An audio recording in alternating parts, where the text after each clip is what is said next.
Today we're talking about thick cut steaks. I'm going to show you a super unique process that allows for a really thick crust and perfect edge-to-edge doneness. Let's get started. We're starting with a beautiful ribeye that I dry aged for 40 days in my fridge. You can see that really nice cat muscle and just great marbling all throughout. The reverse sear is a traditional way to cook this type of steak, but we're going to do something that I like to call the double sear method, which I believe is superior. So the first thing we're going to do is dry brine our steak. Season it with a bunch of salt. This is a thick cut that can take quite a bit. Make sure to cover it completely and also get the sides. Keep in mind, we only want to season with salt at this stage. Overnight in the fridge uncovered.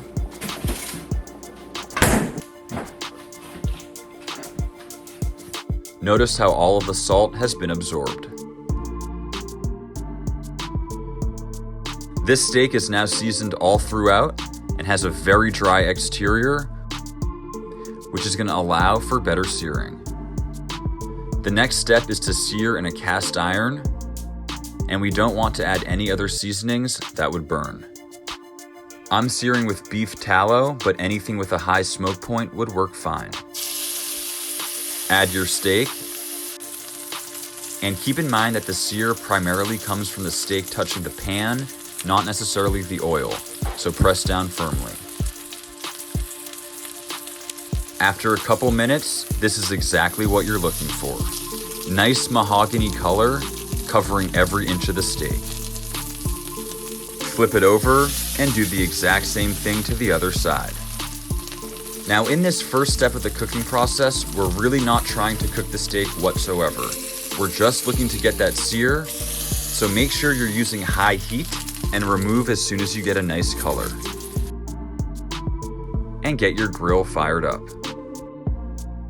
Put a pan below the cooking area to catch the juices. Add your steak, and now we're going to season with garlic powder and black pepper. Rosemary and thyme directly on the steak, and top that with butter. This is going to gently baste our steak as it cooks and keep it moist. Smoke over hickory, low and slow. Now for our garlic bombs that truly elevate the steak eating experience. Wrap in tinfoil, exposing the tops. Add a really nice olive oil, a pinch of flaky salt, and finally some fresh thyme. Bake at 300 for 1 hour. Back on the grill, once our steak hits about 115 internal, it's time for the second sear. The flavors in that cast iron are truly incredible. Let your steak sear, basting frequently with that butter. This process shouldn't take long. Just make sure to flip frequently as we achieve a nice even crust.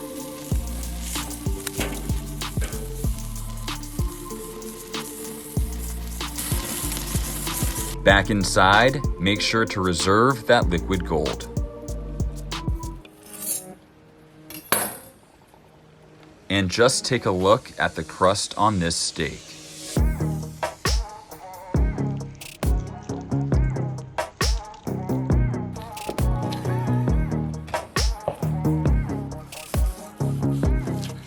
A nice pink interior with plenty of juices.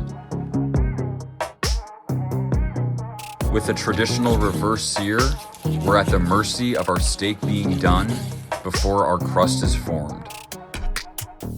But with this process, we ensure the best of both worlds.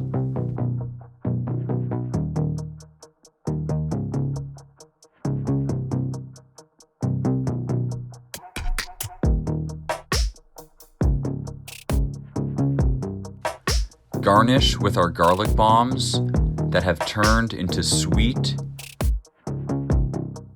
creamy, buttery bliss.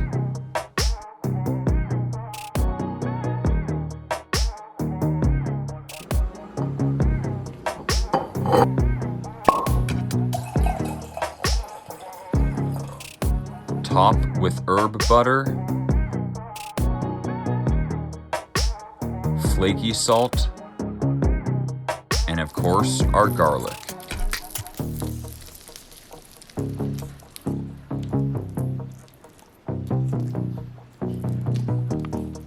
And that is the perfect bite. All right, so we just finished up and this steak is looking so good.